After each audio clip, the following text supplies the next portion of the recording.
Mesdames et messieurs, bonjour et bienvenue dans Que dit la presse, le dernier numéro de cette semaine que nous démarrons tout de suite avec la une des quotidiens paru et parvenu à la rédaction de Crystal News. Et c'est le quotidien Le Potentiel qui nous accueille avec en sa manchette Société de radio et de télévision du Bénin, SRTB, 30 agents dans le couloir d'une retraite anticipée forcée.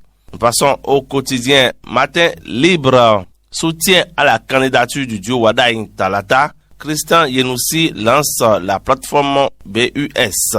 Toujours à la une de ce quotidien, intempérie au Maroc, le roi Mohamed VI vient en aide aux sinistrés. Nous poursuivons avec le quotidien Djakbata. Tractation pour la présidentielle 2026. Paul Honkpe échange avec Fred Kwenou. Toujours à la une de ce quotidien, Assemblée nationale, Joseph Djogbenou imprime sa marque avec un cabinet au profil stratégique. Le télégramme élection communale de 2026, l'installation des conseils communaux démarre ce vendredi. L'attaque aura le Borgo, le Zou, les collines, le plateau, l'Atlantique et le littoral vont démarrer. Lutte contre le terrorisme au Bénin, les principaux défis selon l'ambassadeur des États-Unis à Cotonou.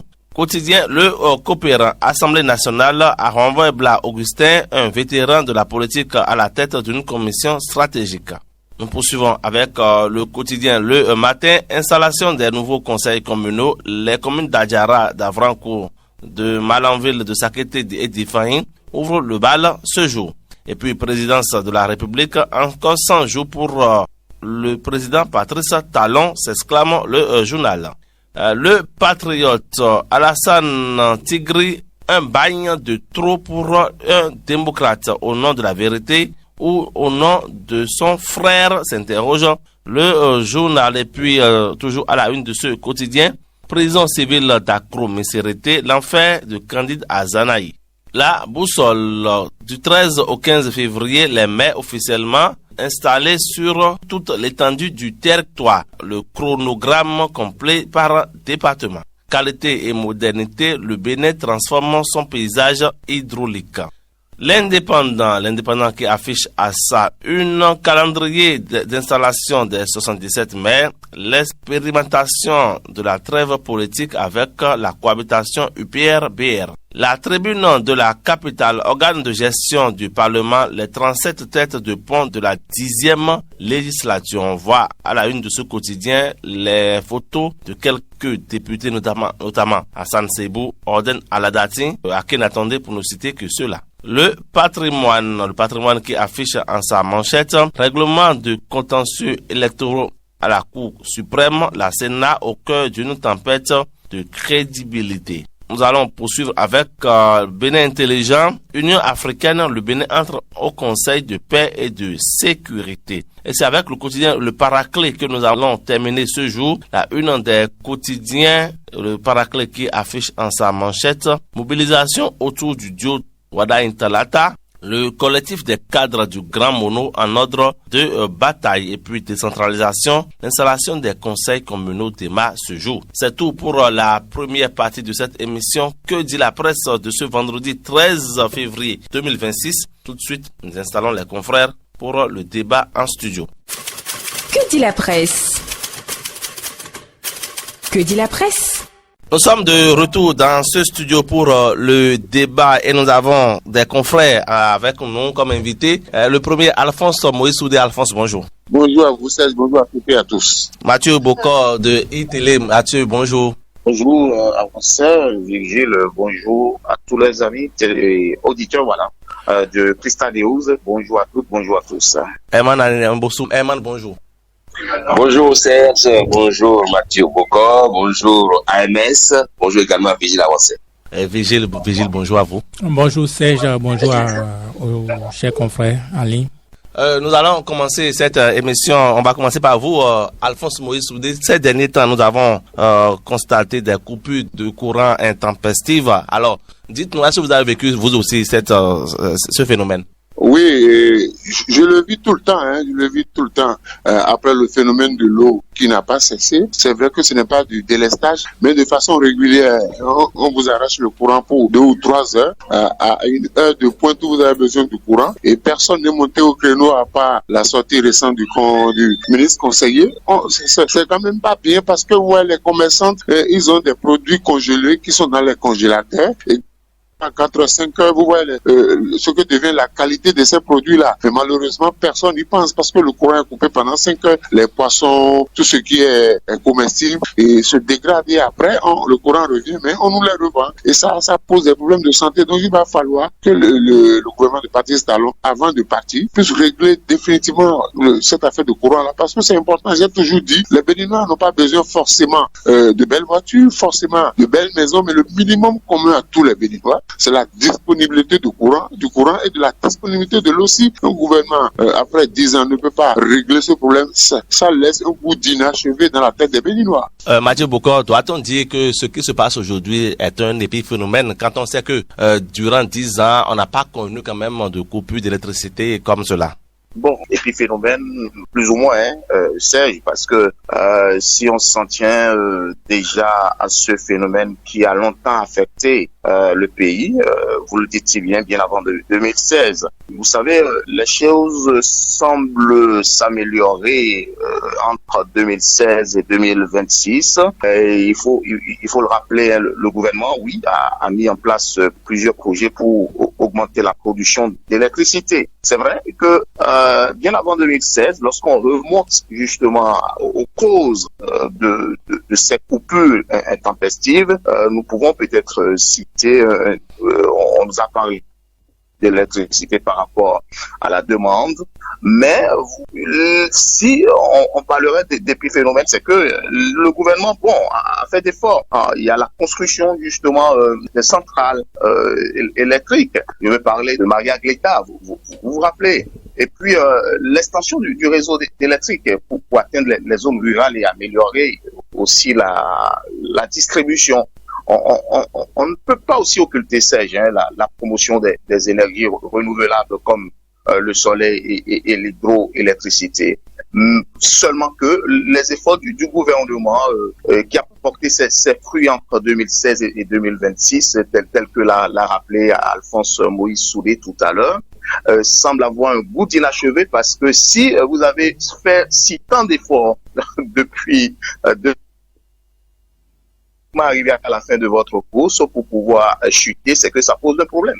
Parce que vous êtes pratiquement justement au bout de votre victoire. Et je pense que ce qui est souhaitable aujourd'hui, c'est que le gouvernement puisse rapidement se rattraper pour que les efforts consentis entre 2016 justement et 2026 ne soient pas, comment dit-on, ne soient pas conjugués dans un souvenir qui, moi, je ne souhaite pas. Mais je l'espère tel que l'a dit le ministre conseiller. On espère que dans les jours à venir, quelque chose sera fait et que ce que nous vivons tous, moi je le dis, ce que nous vivons tous au quotidien, parce que on puisse peut-être ne plus le revivre.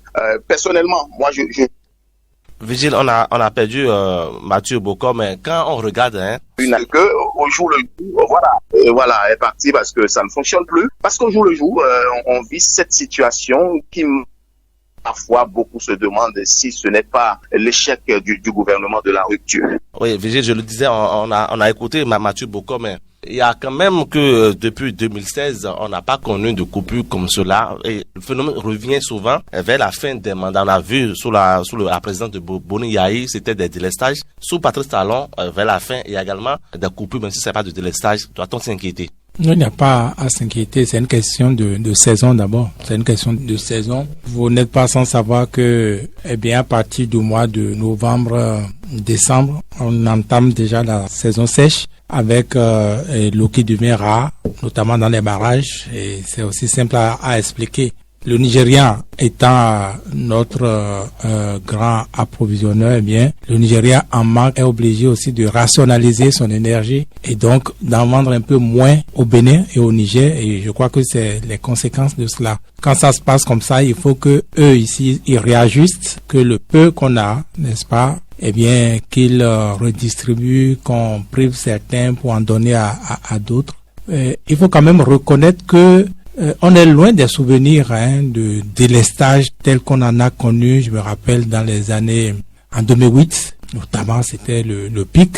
On en est très loin. Cela dit, le régime de la rupture nous avait juré que ce problème de délestage, cette grosse faiblesse qui avait été notée au niveau du pouvoir de Boni Yayi à l'époque, eh bien, ils avaient insisté là-dessus que cela allait être résolu. Moi, je me rappelle avoir suivi un séminaire à l'hôtel Azalaï avec les pontifes de la rupture à l'époque, dont un certain Joseph Diogbenou, n'est-ce pas, où il faisait des démonstrations des handicaps du régime de Boni Yayi qui était finissant, comme l'avait dit également, et de comment la rupture ou le régime qui allait venir, leur régime allait pouvoir prendre ce problème et le résoudre. Je crois que au bilan aujourd'hui, ils n'auront pas réussi. Parce que, justement, le problème d'énergie n'est pas un mince problème. Et vous savez que, eh bien, nous sommes un pays aux ressources limitées, qu'on le veuille ou non. Ce que d'aucuns appellent un miracle réalisé par Patrice Talon est un choix. Il a fait le choix d'investir dans des infrastructures, n'est-ce pas, dans des infrastructures socio-communautaires, dans des infrastructures hôtelières, dans les routes et tout. Et bon, d'avoir mis en place un mécanisme, un système tel que aujourd'hui on peut dire que plus ou moins il y a comme l'espace pour des entrepreneurs, pour des industries de pouvoir s'installer. Mais il n'y a pas d'industrie sans énergie.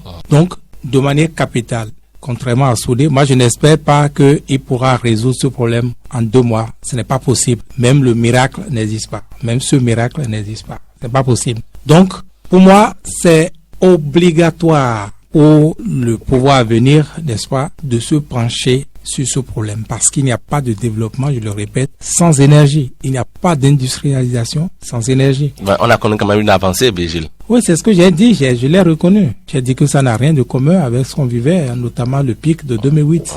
Mais le problème persiste tout de même. Tout le monde l'a reconnu. Et il n'y a pas de petit problème en la matière. Quelqu'un qui a, n'est-ce pas, je sais pas, sa poissonnerie, comme disait Soudé tantôt, eh bien, celui qui a mis toutes ses ressources là-dedans, qui doit pouvoir voir tout partir ou alors vendre des produits avariés aux populations.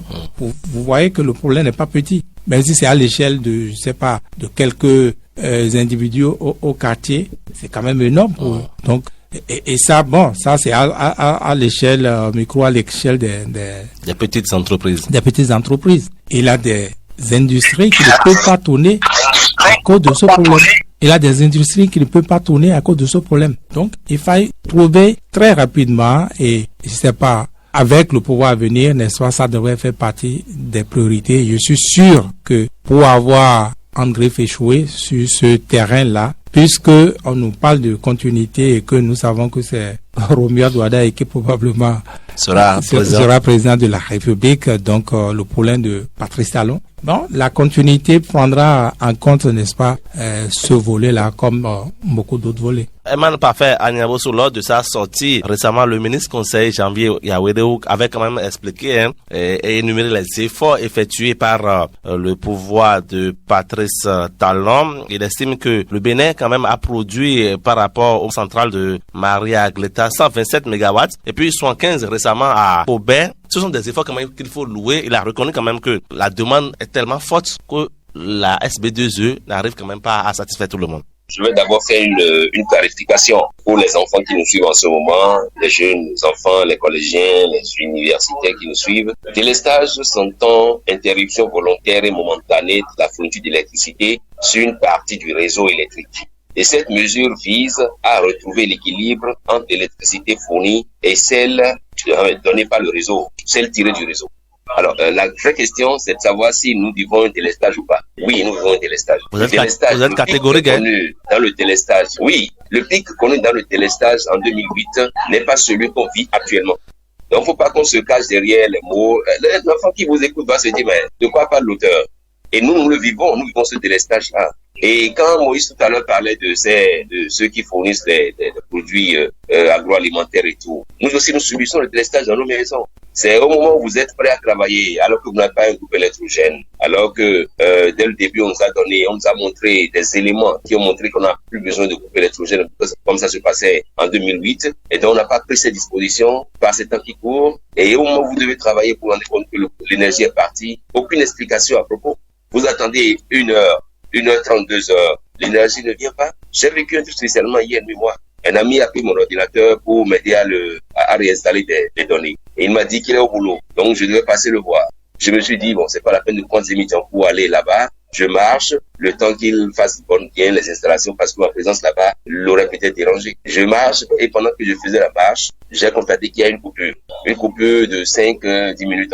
Je vais chez l'ami, je vais au compte de son bureau, il n'était plus là, il est rentré. Je l'appelle, il me dit oui, que parce qu'il y a beaucoup plus d'énergie, il a dû plier bagage et rentrer chez lui là. Vous voyez à peu près ce que ça peut créer. Et ça, c'est moi, c'est au niveau, comment dit-on, épiphénomène, ça, moi, je ne suis rien dans la République. Donc, c'est pour dire quoi. Et ça se passe ici, pratiquement, vous avez des produits congelés au frigo, il y a coupure, les produits sont détériorés, soit vous les jetez si vous aimez bien votre santé, ou bien vous essayez de manager et tout, mais vous fermez solidement le congélateur pour que les produits ne se dégradent point. Et là, vous êtes dans l'expectative que le courant revienne. Soit le courant, quand il y a coupure, le retour du courant, c'est en surtension et ça grille vos appareils. Moi, j'ai vécu ça personnellement et je ne suis pas le seul. Moi, j'ai dit c'est un épiphénomène. Votre écran plasma qui disparaît, qui ne fonctionne plus, votre mini-chaîne qui ne fonctionne plus, votre congélateur qui est parti. Et il n'y a aucune explication à propos.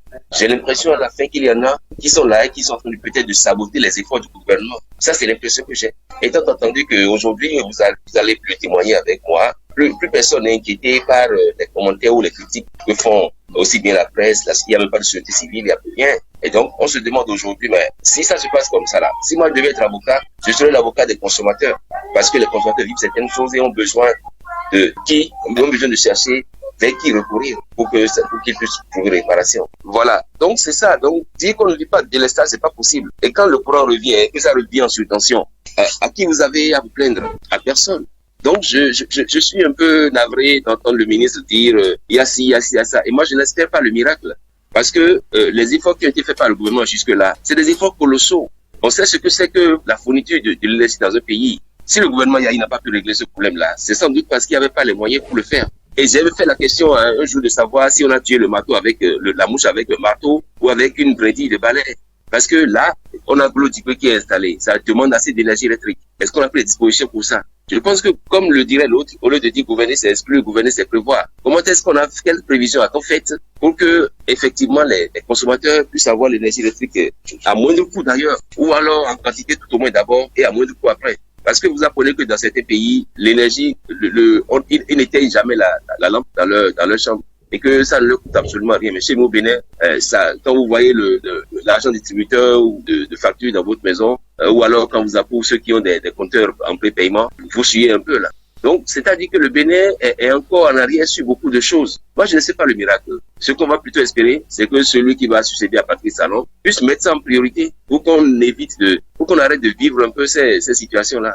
Voilà. Merci. Alphonse Moïse Soudé, vous voyez, le verre à moitié plein. Vigile énumérait cela quand même tout à l'heure. Et pourtant, les fruits n'ont pas tenu la promesse des fleurs. Oui, le problème, c'est, vous savez, tout à l'heure, Emmanuel est revenu sur ça. Moi, j'étais sur le compteur direct de la SBE. Je payais environ 15 000, voire 14 000, 15 000. Mais aujourd'hui, je suis passé sur le compteur à 4, mais je dépasse les 20 000 francs. Je dépasse les 20 000 francs alors que je n'ai pas le courant dans une maison où vous êtes obligé de débrancher votre congélateur. Personne ne reste à la maison à partir de 6h30. Vous revenez pratiquement, le premier revient à 20h30. Et puis bon, ouais, ça vous consomme le courant, on ne comprend plus rien. Je crois que c'est vrai. Je reconnais il y a de grands efforts qui ont été faits. Mais je dis, dès que cette question-là, il a fallu cette semaine pour que le ministre conseiller sorte pour nous expliquer ce qui se passe. On aurait pu informer les Béninois pour que les gens prennent leur disposition, parce que quand vous avez un problème d'énergie, les commerçants ont des difficultés. Et vous êtes au bureau, vous ne pouvez pas travailler, vous êtes en train de travailler, si vous n'avez pas un groupe électrogène, c'est que ça rate. Ça rate parfois, vous êtes en train de dormir et vous avez envie de vous lever tôt pour faire un travail, vous vous levez vers 3 heures, vous n'avez pas le courant et vous restez comme ça dans le noir jusqu'à 6 heures. Donc le travail,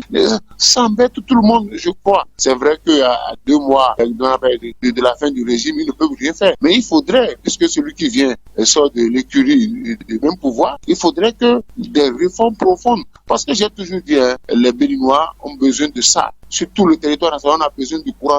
C'est primordial. C'est primordial parce que les élèves en ont besoin pour apprendre leurs leçons. Les parents en ont besoin pour travailler. Et toutes les structures n'ont pas de groupe électrogène. Donc, dès qu'il y a coupure d'électricité, le travail est au ralenti. Donc, il faudrait en parler suffisamment. La communication a montré ses limites. Parce que, moi, je dis, les populations souffrent. Mais il y a personne en face pour les rassurer. Pour les rassurer, c'est-à-dire que passez votre chemin, il n'y a rien à voir là. Moi, c'est ce qui m'embête un peu, parce que nous payons la facture. L'électricité que nous consommons, nous la payons. Et quand ça vient, on n'est pas suffisamment servi. Mais à la fin du mois, on nous oblige à payer la facture de ce qu'on n'a pas consommé. Et entre-temps, on n'a pas évolué. Donc, je voudrais que, à ce niveau-là, des efforts ont été faits, j'encourage les efforts qui ont été faits, je remercie le gouvernement pour ces efforts, mais tant que tout n'est pas fini, c'est que ce qui se passe maintenant pour certains, c'est que ça peut balayer du revers de la main tous les efforts qui ont été faits. Parce que vous perdez le courant, si je n'ai pas le courant pour travailler, ça vous énerve et vous oubliez tout ce qui a été fait. Donc je voudrais qu'on sensibilise davantage, qu'on parle davantage, qu'on explique aux Béninois cette difficulté-là. Je l'ai expliqué, c'est un certain nombre de raisons, mais il va falloir que les voix les plus autorisées, et c'est vrai qu'aujourd'hui tout le monde est intéressé par la prochaine élection électorale pour se foutre du peuple, c'est-à-dire que si vous avez le courant, vous n'avez pas le courant, ce qui est sûr, nous on a fait ce qu'on peut faire, le reste ça dépend de la nature. Donc je voudrais, parce que nous avons quand même un ministère qui s'occupe de ça, nous avons la direction générale de la SPE, c'est vrai que de temps en temps, on vous envoie des communiqués pour vous dire dans telle zone vous n'aurez pas la coupure d'électricité, mais on le fait, mais parfois on ne le respecte pas. À des heures imprévues, on vous prend le courant où vous êtes concentré sur un travail. Donc je voudrais que, par respect aux populations, s'il y a de ces situations-là, qu'on anticipe et qu'on prépare psychologiquement les populations à supporter cette difficulté-là. Voilà, Mathieu Bokor, aujourd'hui quand même on est en droit de s'inquiéter quand on entend le ministre conseiller Janvier Yawedeo qui estime que nous avons besoin de 380 mégawatts au vu de la demande, alors que le Bénin n'en dispose que 282. Non, je pense qu'il ne faut pas s'en inquiéter. Je ne pense pas. Il ne faut pas donner cette impression que ce n'est pas réalisable. Si tel que on l'a tous reconnu, depuis 2016, le gouvernement a essayé d'apporter son effort considérable pour améliorer la productivité de l'énergie. Même si ce n'est pas avec le gouvernement de Patrice Talon, le prochain régime, tel que l'a rappelé Virgile en français, a l'obligation de prendre en compte, d'accord, les insuffisances. Justement, il faut qu'on ait le courage de le dire, les insuffisances de ce régime de la rupture en matière d'électrification. Si, évidemment, le prochain président de la République pourrait prendre comme priorité le secteur énergie, par exemple, et travailler là-dessus pour permettre à sa population de respirer plus ou moins, en vue de permettre à tout un chacun de bénéficier plus ou moins, que ce soit au niveau économique, que ce soit au niveau social, etc. Je pense que c'est possible de pouvoir réaliser ce défi-là. Donc moi, je ne peux pas prendre, ou je ne peux pas dire que le ministre conseiller Yawedeo parle parce que il parle pour ce gouvernement-là. Il parle parce que, faut pas l'oublier, c'est que l'État est une continuité tout simplement. Donc, en résumé, pour moi, rien d'impossible. Je pense que si entre 2016 et 2026, on a réussi à relever le défi, c'est que d'ici entre 2026, si on donne encore une vision 2026-2033, c'est que c'est possible d'atteindre ce seuil qu'a dit le ministre conseiller Janvier Yawede. Oui, mais Mathieu, et pourtant, on nous a vendu des compétences extérieures pour régler le problème, et pourtant, on n'a rien eu. Non, vous savez, on dit que c'est au pied du mur qu'on reconnaît l'artisan. C'est peut-être une ambition, et l'ambition elle est noble, et on ne peut pas dire qu'on n'a rien eu. Entre 2016, vous l'aviez rappelé, qu'il y a assez d'efforts consentis. Et vous avez vu aussi en parlant justement de ces résultats-là, les efforts du gouvernement ont commencé à porter leurs fruits. Le taux de couverture électrique a augmenté. Selon les chiffres, je ne sais pas si je m'embrouille, c'est passé peut-être de 46% quand même à un seuil estimable en 2026. Donc, le délestage est désormais moins fréquent, qu'on le veuille ou non. Le délestage est désormais moins fréquent. La preuve, vous l'aviez rappelé dans votre introduction, on ne parle pas de délestage sous la rupture. On parle des coupures intempestives, donc avec des coupures réduites à moins de 2 heures, 3 heures de temps. C'est que on peut arriver à corriger encore quelque chose. On peut encore laisser, du temps avec ce gouvernement-là, même si on ne peut pas faire un miracle totalement. Moi, j'estime que si entre 3 heures, ça passe à 1 heure, c'est quelque chose, ça passe à moins de 3 heures, c'est quelque chose. Mais ce qui est prioritaire, c'est que c'est un défi à relever, Serge, pour le prochain gouvernement. Et moi, j'attends le prochain gouvernement sur ce chantier-là. Parce que, Vigile Avancel l'a dit, le gouvernement Patrice Talon a opté d'investir dans les infrastructures, que ça soit socio-communautaire, que ça soit routière, etc.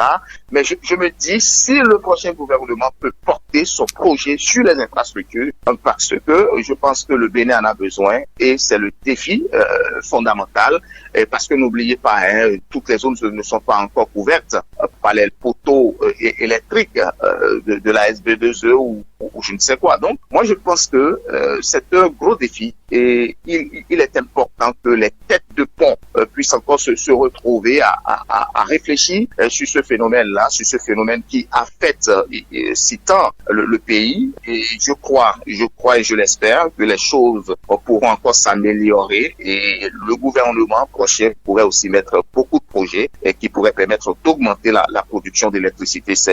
Vigile Avancel, on est quand même à la messe ce matin. Le gouvernement a fait des efforts. Ce n'était pas comme ça il y a quelques années. Le problème vient de loin, n'est-ce pas? Non, je crois que il me semble que vous exagérez un peu quand même. Parce que depuis 2016, ça s'est quand même amélioré. Moi, je pense que chacun dans son foyer peut mesurer. C'est un peu le sort qui les rattrape donc le pouvoir de Patrice Talon. Parce que ce que nous vivons là... Ça a été un thème de campagne très fort en 2016. Oui, je suis d'accord avec vous. Et ils ont quand même tenu le pari. Ce qu'on vit aujourd'hui là, on ne l'avait pas vécu l'année passée. Oh. Il y a 2 ans, on ne l'avait pas vécu. Bon, donc c'est pourquoi je parle du sort qui s'acharne sur eux, sûrement. Et en même temps, un mal pour un bien, ça rappelle au prochain que, eh bien, ce n'est pas juste des slogans, ce n'est pas juste un thème de campagne. D'ailleurs, il ne pourra pas véritablement faire un thème de campagne. Il dira, bon, est-ce qu'il y aura même campagne? Ça, c'est un autre débat. Il y en aura. Vous inquiétez pas. Donc, on va juste nous dire qu'on va améliorer. Mais ça nous rappelle. Parce que le manque d'énergie a ceci de subtil que c'est une évaluation que tout le monde peut faire. Partout. Et ce n'est pas juste une évaluation, ça vous énerve. Ça énerve. Comme l'a dit, et je crois, Eman tout à l'heure, oui. Eman ou Alphonse, moi je fais partie de ceux qui se réveillent la nuit pour travailler. Donc, tu t'es programmé, tu te réveilles la nuit et il n'y a pas d'énergie ou c'est, voilà encore l'autre problème, Internet qui déconne. Malheureusement, on peut pas capitaliser ça, on peut pas stocker ça. L'énergie, c'est ça. Exactement. Donc, ça vous fausse votre journée, ça vous fausse votre plan. Voyez-vous? Et ça, individuellement, nous devenons des jauges. On évalue le gouvernement. On évalue le pouvoir. Et bon, malheureusement, aujourd'hui, vous allez évaluer, mais vous ne pouvez rien faire. Voyez-vous, en principe, c'est ça. Voyez-vous. Donc, fondamentalement, ça va même pas, je crois qu'on n'a même pas besoin de le dire au prochain président, disons prochain président par élégance pour nous-mêmes, pour le pays, n'est-ce pas? On n'a pas besoin de le lui dire. Il sait que on ne peut pas faire ce qu'ils font là.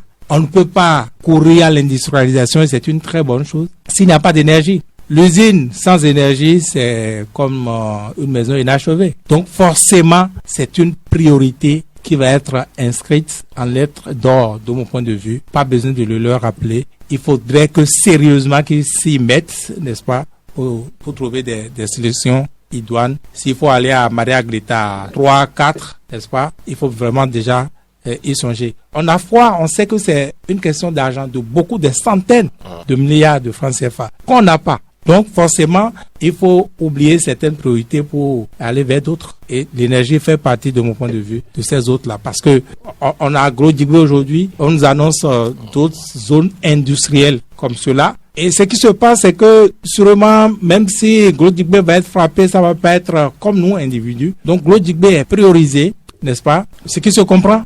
Mais nous, les petits consommateurs, nous sommes lésés. Et on annonce, n'est-ce pas, d'autres zones du genre. Ça veut dire que le problème devrait s'accroître quand le ministre conseiller, on lui dit bienvenue, parce que on avait oublié qu'on avait encore des ministres conseillers.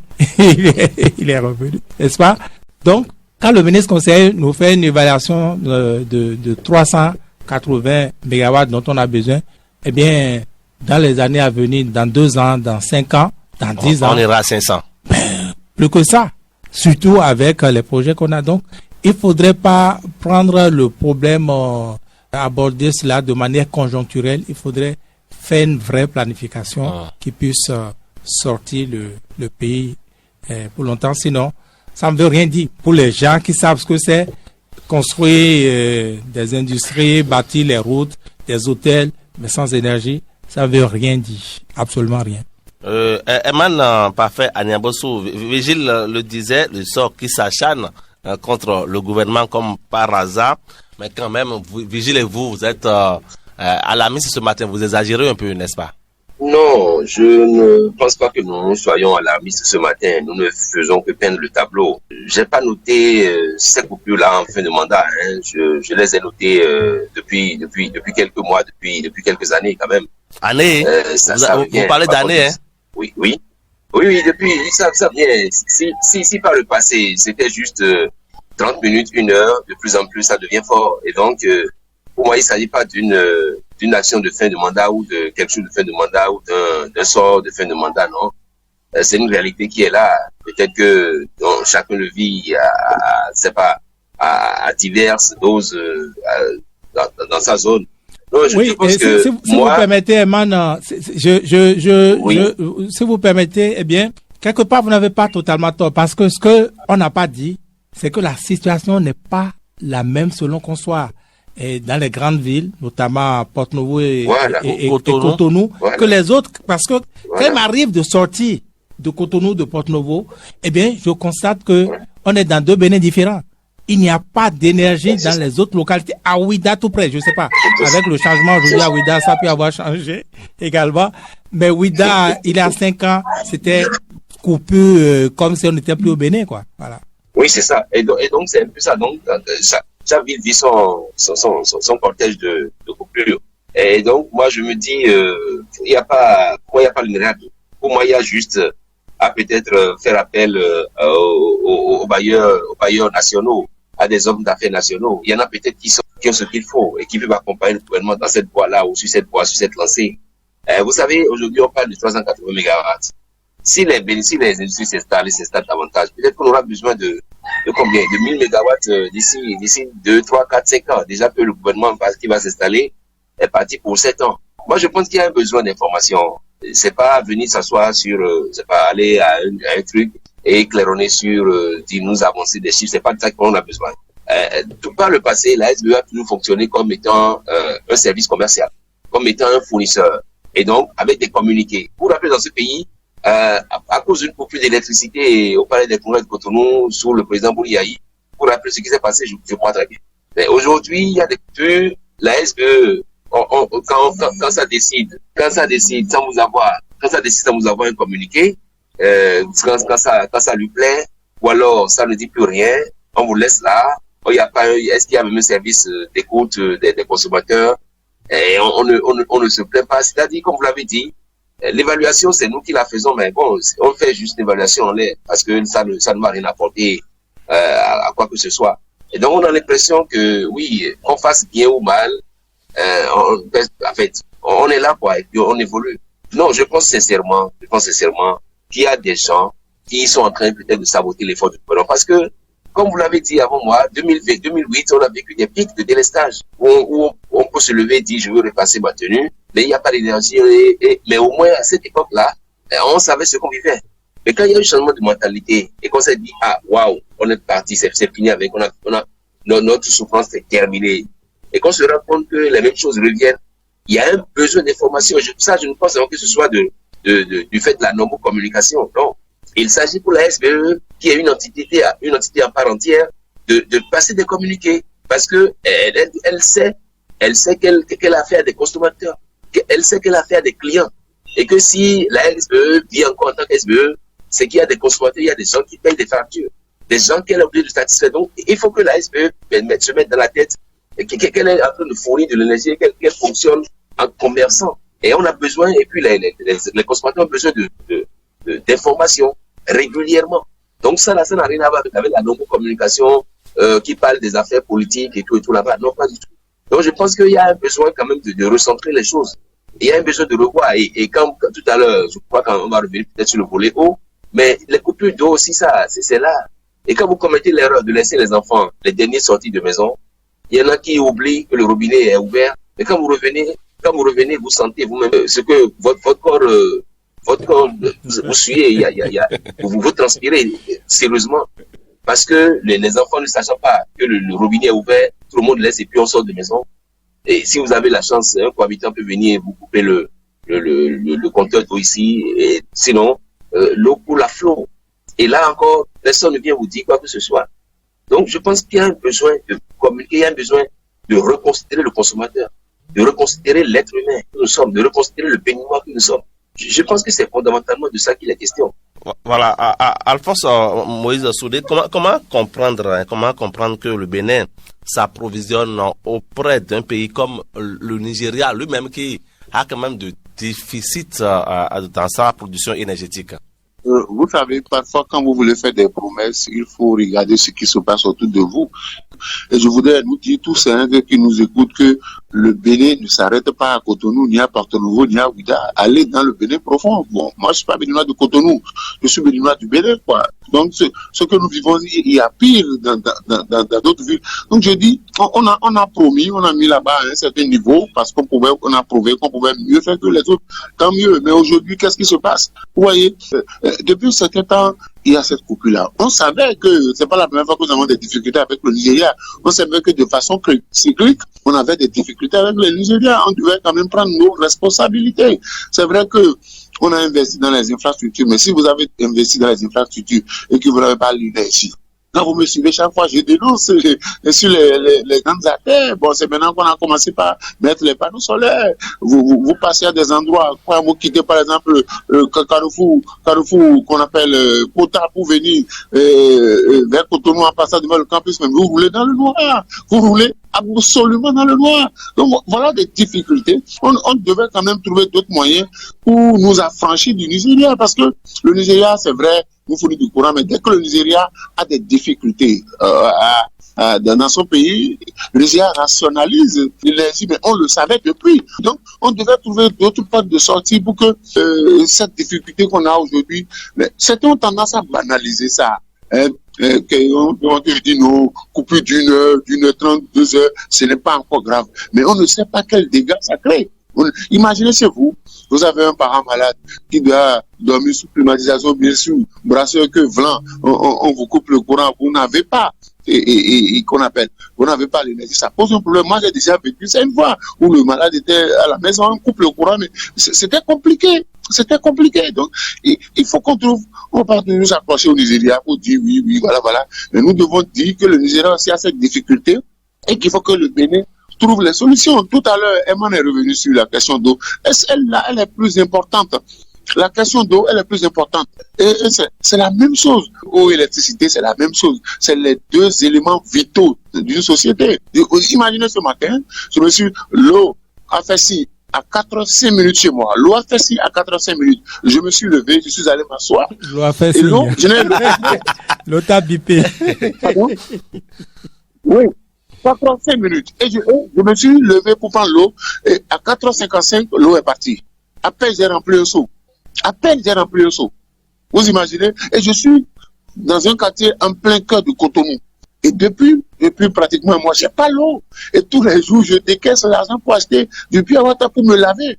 Et ça, c'est compliqué. Mais personne ne nous avait dit, entre-temps, que ça va se régler juillet. Mais aujourd'hui, on s'en va finir février. Et c'est important. Tout le monde, on m'a dit que tout le monde n'a pas besoin de l'eau. Mais qui peut se passer de l'eau dans une seule journée? Dites-moi. Qui peut se passer de l'eau? Personne. Mais le mal est que personne n'a du respect pour nous expliquer réellement ce qui s'est passé. Un manque de respect pour les citoyens béninois. Que ce soit au niveau de l'eau, au niveau de l'électricité, ne pas nous donner les informations réelles. Moi, j'estime que c'est un manque de respect au niveau des consommateurs. Vous ne payez pas la facture, mais vous arrachez le compteur d'eau. Mais quand vous n'avez pas l'eau, personne n'a le droit de vous dire pourquoi vous n'avez pas l'eau. Vous ne payez pas les factures d'électricité, on vient vous couper. Mais quand il s'agit de vous donner ce à quoi vous avez droit, personne ne vient. Donc, il va falloir que le gouvernement qui vient, c'est la continuité.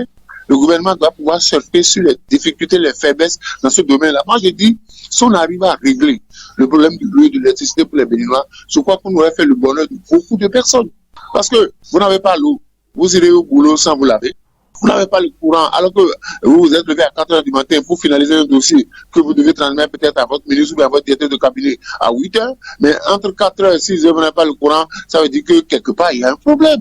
Donc, ne voyons pas seulement que, c'est coupé d'une heure, 2 heures. Non, même si c'est 30 minutes, ça pose un problème sur le fonctionnement d'une société. Donc, il va falloir que le gouvernement à venir, au lieu de chaque fois avoir les yeux rivés vers le digital, trouve d'autres solutions. Qu'est-ce qu'on peut faire? Quelles ressources peut-on mobiliser pour que nous puissions, une fois pour toutes, même s'il faut mettre un 5e du budget pour régler le problème de l'énergie, c'est capital. Vous ne pouvez pas parler de développement économique, vous ne pouvez pas parler de développement humain sans parler d'énergie, notamment de l'eau et de l'électricité. Donc, c'est des éléments, on a les routes, mais si je ne suis pas en bonne santé et que je dois toujours aller acheter mon poisson à la poissonnerie, poisson avarié, parce qu'en temps, il y a une série de coupures, je ne serai pas en bonne santé pour circuler sur les voies. Si je ne me lave pas bien, j'aurai des problèmes d'hygiène corporelle. Du coup, ça pose un problème de santé publique. Donc, il va falloir que le prochain gouvernement tire leçon de quelques ratés connus par le gouvernement de la République pendant 10 ans pour améliorer les conditions de vie et de travail des Béninois. Parce que quand il n'y a pas de courant, il n'y a pas de l'eau, ça a un effet négatif sur les conditions de vie et de travail de nos concitoyens.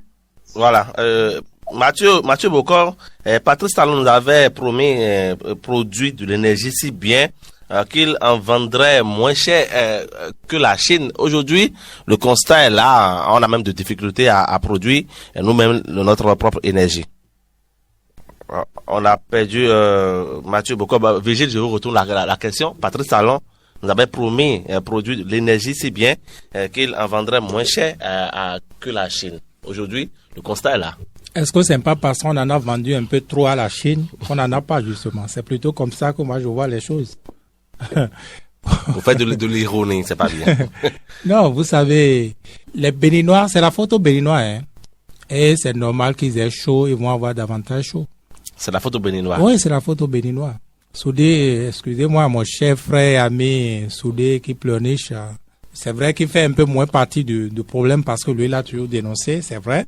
Mais il va pleurnicher. Ça va nous frapper tous. Ça va nous frapper tous. Pourquoi?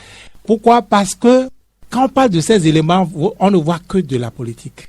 Le fait, l'absence de compétition, de concurrence, c'est ce que ça amène.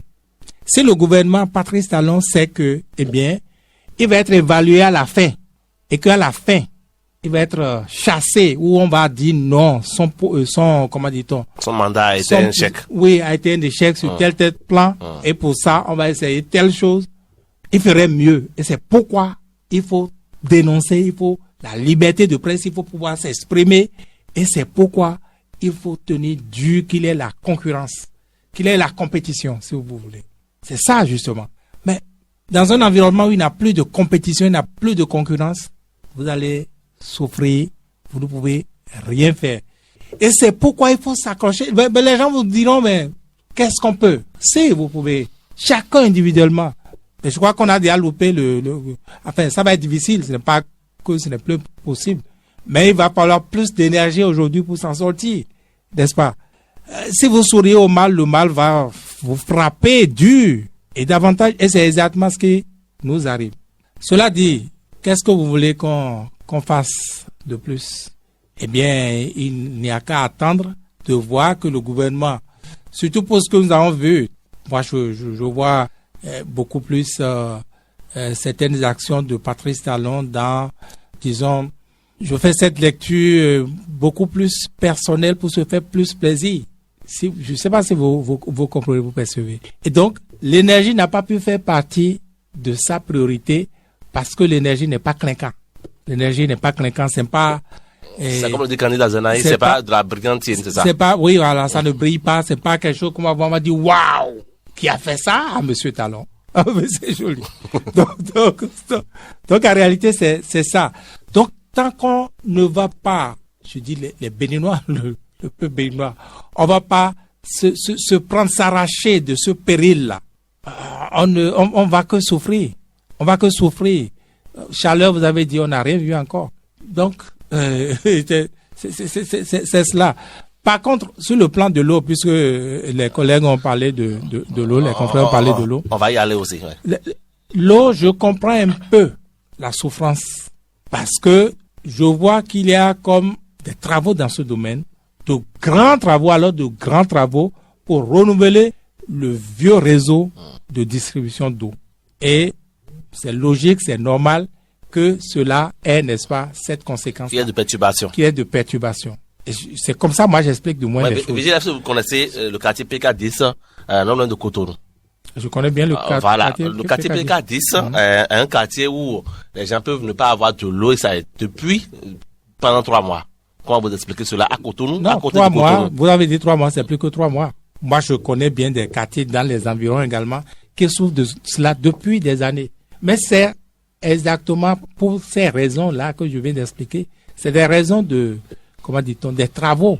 Et quand vous regardez ces travaux, c'est de géants travaux qui vont conjuguer ces problèmes-là au passé. Je ne défends rien. En fait, le problème, c'est quoi? Encore une fois, on n'est pas dans un environnement concurrentiel et tout le monde s'aligne là-dedans. Tout le monde, quand je dis tout le monde, même les structures comme des sociétés qui fournissent de l'énergie, qui fournissent de l'eau, qui sont des prestataires de services, donc qui ont le devoir de nous donner de bons services, de se présenter comme on doit se présenter face à des clients.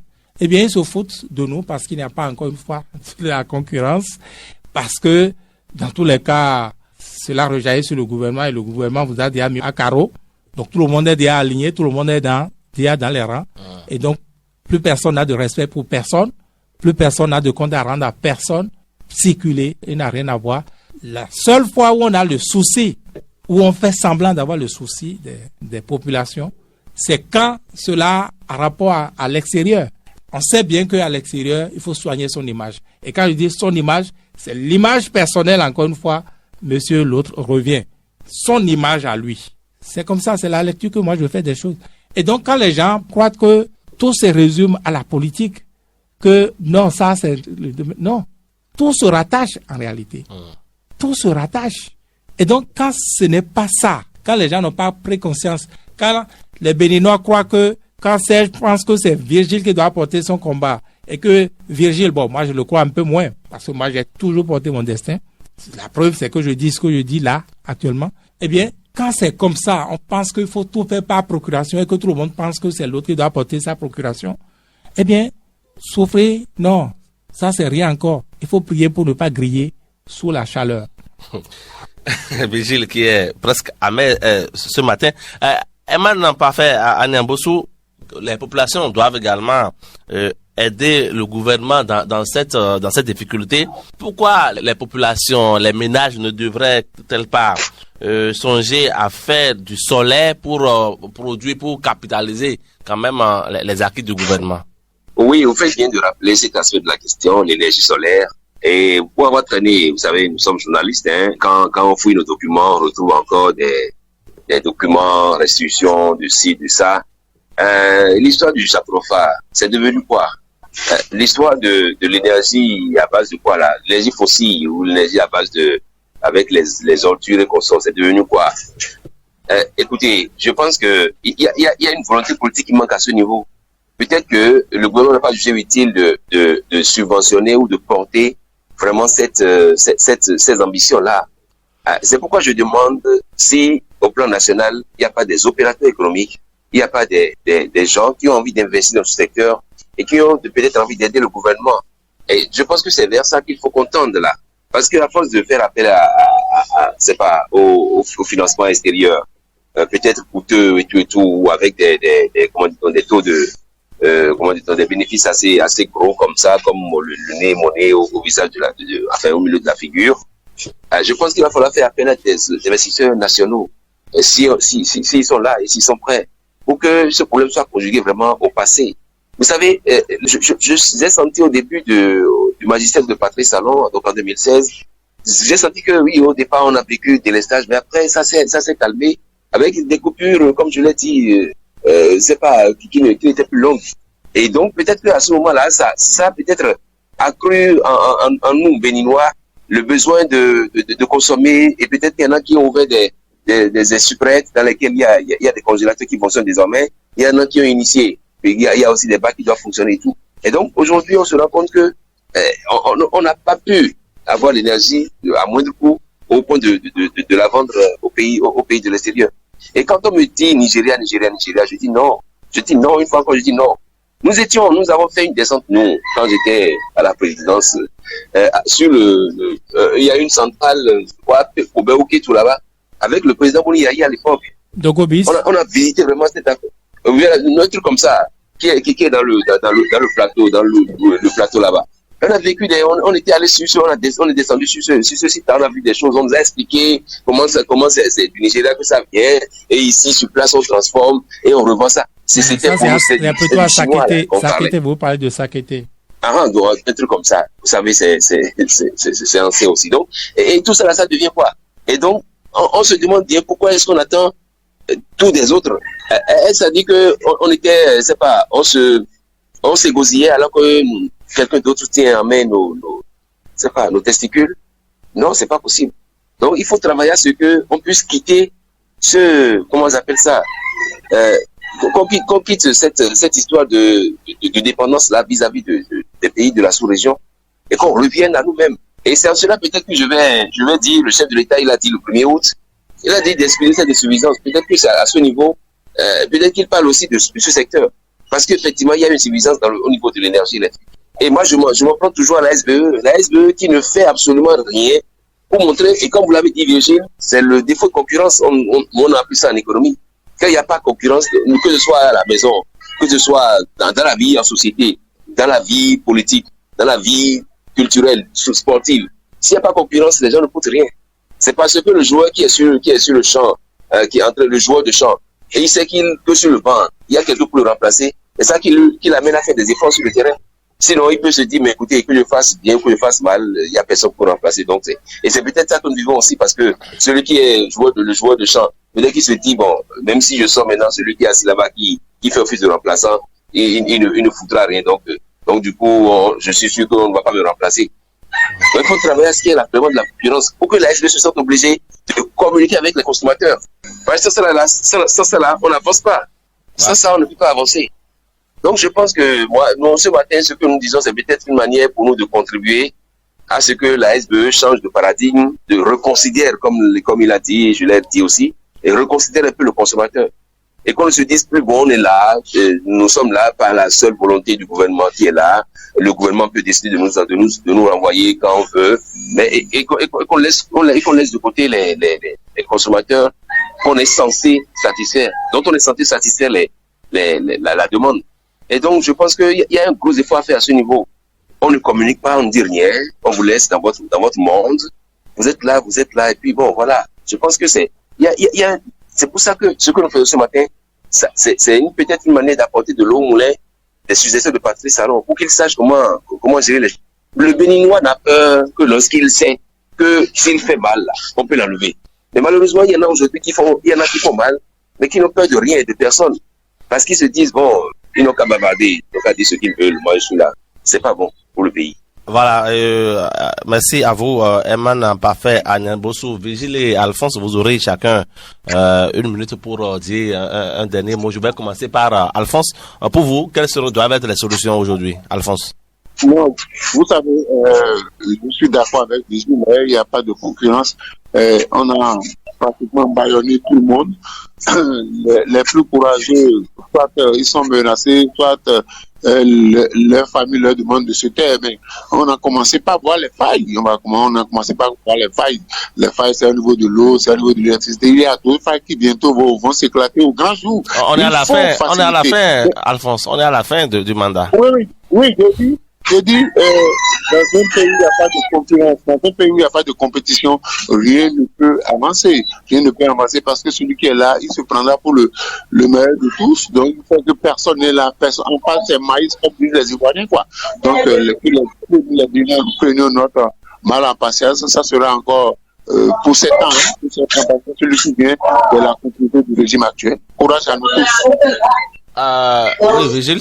Oui, moi je dirais que la situation n'est pas totalement perdue. Il faut que les Béninois sachent que tout se tient.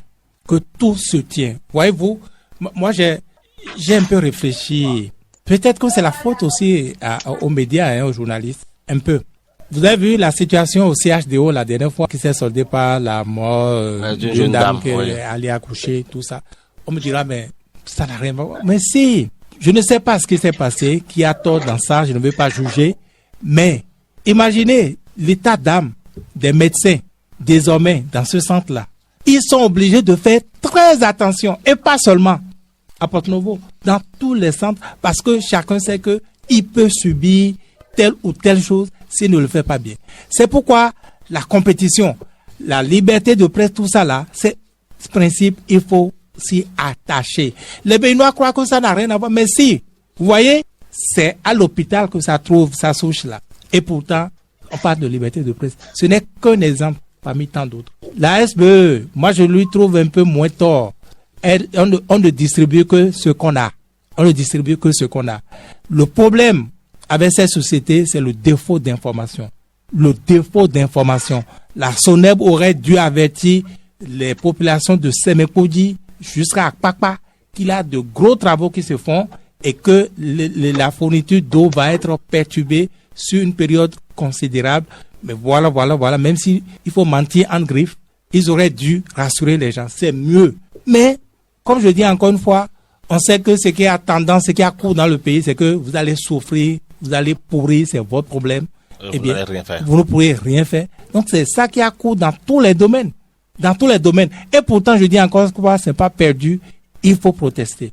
Tant que l'environnement est tel que, bon, si vous ne protestez pas trop fort contre Patrice Talon, au moins les autres, là, les apprentis sorciers, là, il faut protester contre eux. Il faut protester fort. Ils sont obligés, parce qu'ils sont aussi liés aux grands là-bas. Ah, mais bien sûr, en fait, les gens ne comprennent pas les enjeux. Ils ne comprennent pas, les populations ne comprennent pas les enjeux. Et c'est là où je mets aussi un peu les médias en cause. Nous n'expliquons pas aussi ces choses-là. Peut-être que nous-mêmes, médias, on ne comprend pas tous. C'est également ça. Oui, mais voilà. Vigile, aujourd'hui, les médias sont ce qu'ils sont dans la République. Combien ont abordé ce problème-là, d'énergie-là? Tout le monde vit ça, non? Les médias s'occupent de quoi? Des préoccupations des populations, non? C'est pas un sujet.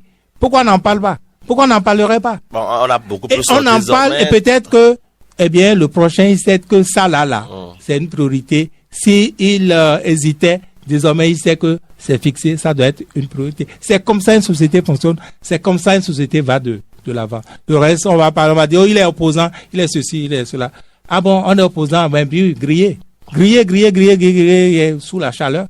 Et la vie sera belle. Oui, les médias aujourd'hui, je le disais, sont des médias typiquement politiques. On a besoin de faire la promotion du politique et ça passe. Merci à vous.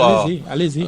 Merci à vous, Alphonse Moïse Soudé. Merci à Eman Parfait, à Niamboso. Merci à Mathieu Bokor qui en temps nous a faussé compagnie. Vigile, merci à vous. Merci à Jacob Godono, Yakazmi, OK, ainsi qu'à Samuel Hundjo qui ont assuré la mise en ligne de cette émission. On se retrouve le vendredi prochain. Mais en attendant, Patrice Avala sera là le lundi prochain. Merci. Le lundi prochain. Merci. Le lundi prochain. Merci. Le lundi prochain. Merci. Le lundi prochain. Merci. Le lundi prochain. Merci. Le lundi